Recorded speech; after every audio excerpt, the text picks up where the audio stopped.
Here I was, face to face with a nameless painter, reaching from the dark to show me what he could do, saying to me, as clear as any words, if any part of me survived from time's corruption, let it be this. For this was the sort of man I was. We can ask and ask, but we can't have again what once seemed ours forever. The way things looked, the church alone in the fields, a bed on a belfry floor, a remembered voice, the touch of a hand, a loved face. They've gone, and you can only wait for the pain to pass. J.L. Carr, A Month in the Country.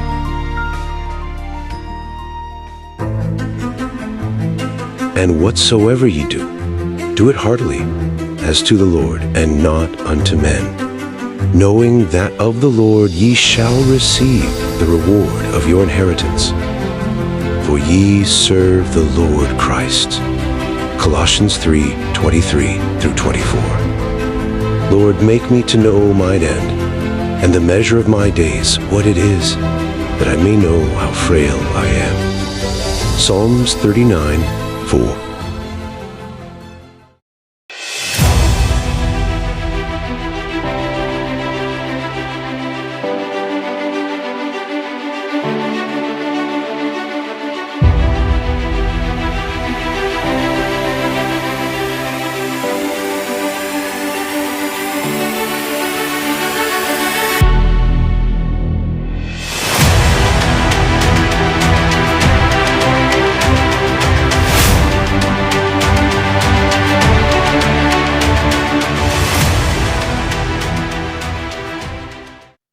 Welcome back, everyone. Welcome back.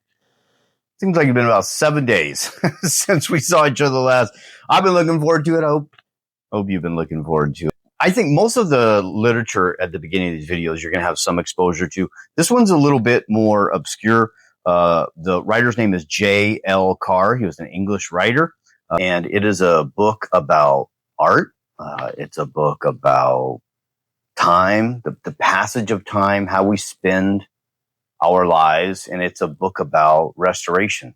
The main character is a veteran of World War I. He is what they would call at that time shell-shocked, and he has kind of disassociated with life in general, and he takes on this job of restoring this painting that is the inside of an entire wall in this country church in very rural England, and it's a meticulous job, very slow work of uncovering someone else's life work. This was a painting. As he unearths it, he finds the brilliance of it, the intricacy of it, and the dedication it must have taken this unknown painter. And I think probably the best part of the book is you never find out who the painter was.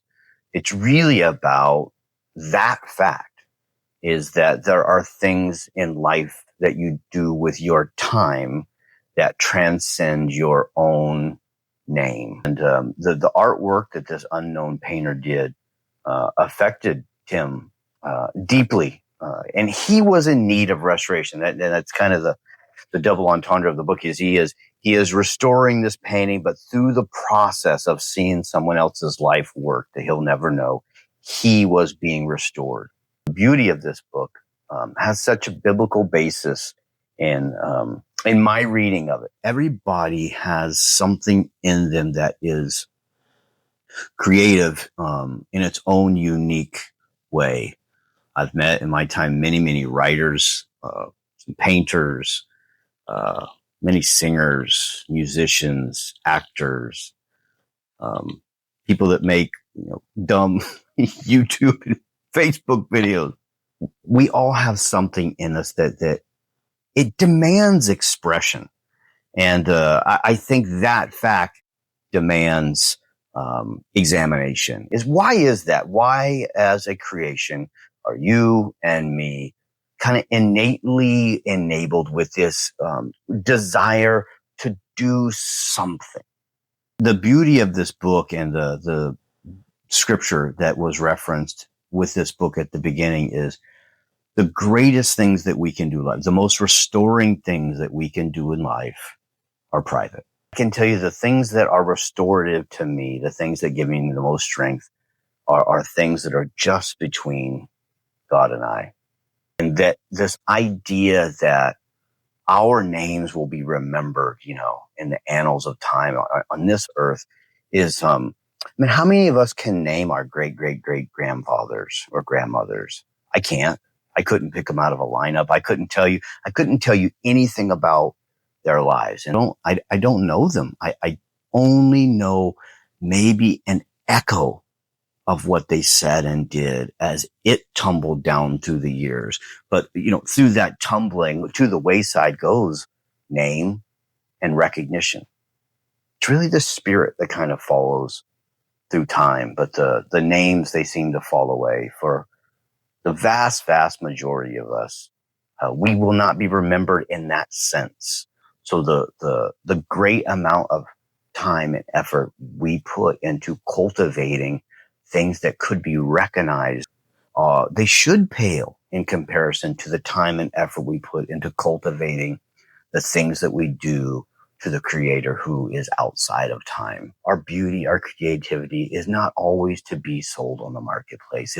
It's not always to be told to everyone that the things that we do and the things that we say. And there needs to be private moments of just relationship, like a marriage, being the bride of Christ. You would not always invite people into your home to tell them about your relationship with God and listen to this great thing that I did today and listen to the poem that I wrote for my wife or listen. It is not for sale. There are things privately and the most restorative things, I think, are the things that no one will know about. I'm going to be selfish this video and I'm going to mention a few names that the vast majority of you that watch this video will not know. I wish you did.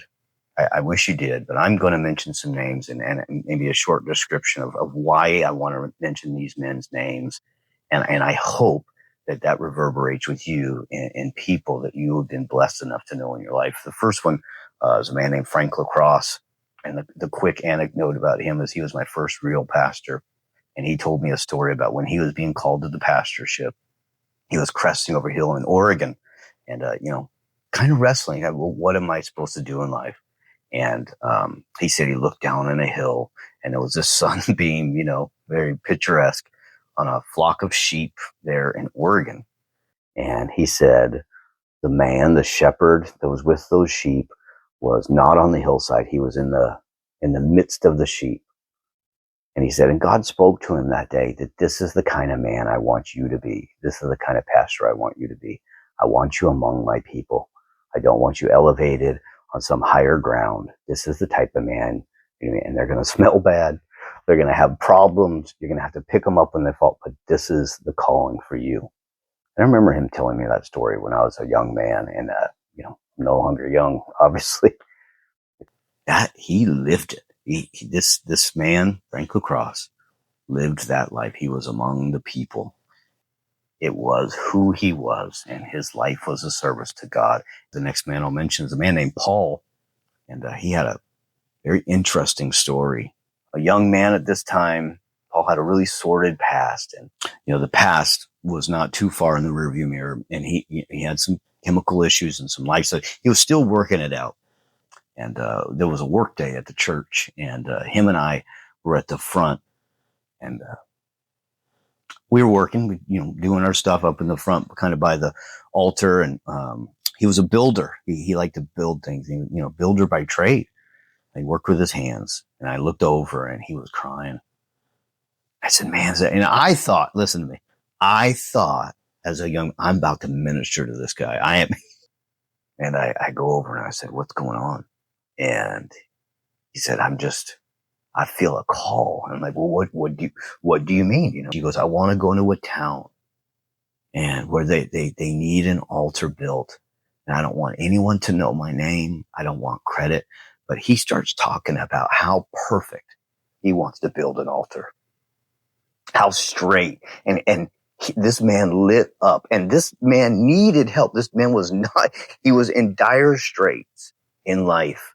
But I saw this creative fire in a man get so emotional in the desire to serve in the kingdom and not be recognized for it. Just something unique to him. That burrowed down inside me too. And the man I thought I was going to minister to that day, he ministered to me. I want to do something for him, even if no one ever knows it. Next name I'll mention is Mike Gurley. And he did a video here and he did a great job. But he's more than a friend. He's my pastor now. Frank has passed away, and Mike Gurley is my pastor. It happened just the other day. He came in. It was Wednesday night, getting ready for Wednesday night service, and I'm doing my thing. And he came in, and in my little area, there's something you can lean on there. And he leaned in, and I said, "How you doing?" And he didn't have to tell me.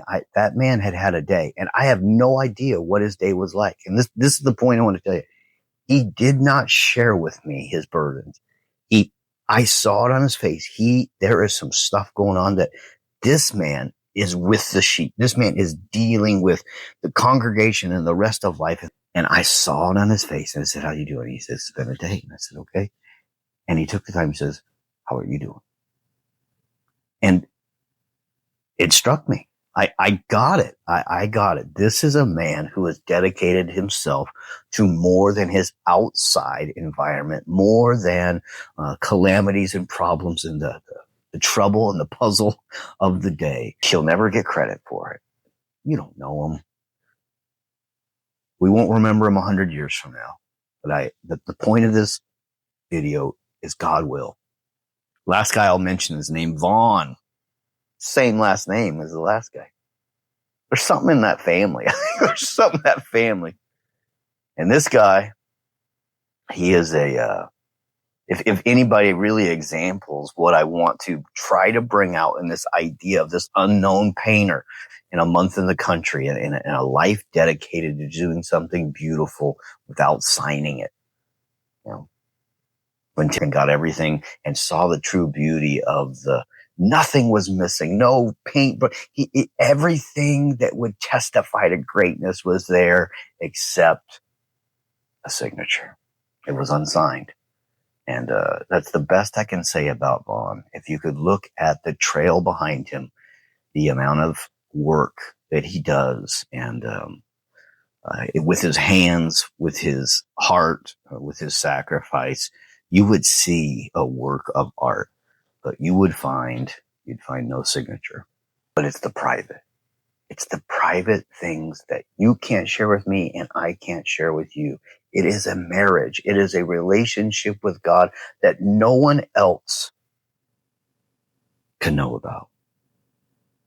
And that's the original relationship. I'm talking about in the Garden of Eden when God walked with Adam in the cool of the day. There's a reason we don't know what they talk about. There's a reason that the Bible is silent for really the first 12 years of Jesus's life. There was relationship there that we're just not meant to know. I'm glad about that. Here's the challenge for the week. Do something only God will know about it, and do it just for him. And normally I'd say, hey, flood the comments. Say, not this week. This week, let's make it just about ourselves and our Creator. That marriage, the bride of Christ. Let's have some alone time that's just for us. If you witness to somebody this week, keep it to yourself. Just know that was for God. If you help someone out of a ditch, keep it to yourself. That was for God. If you write a new song, dedicate that song this week only for God's ears. Never sing it to a man. If you're a writer, write something for God this week and hide it. Never show it to man. Give it life and give it only to God. That's a challenge. 7, and then a promise. If everything goes well, the next video is going to be something a little different. Bring it on Monday. I love you, and I'll see you in 7 days. I hope.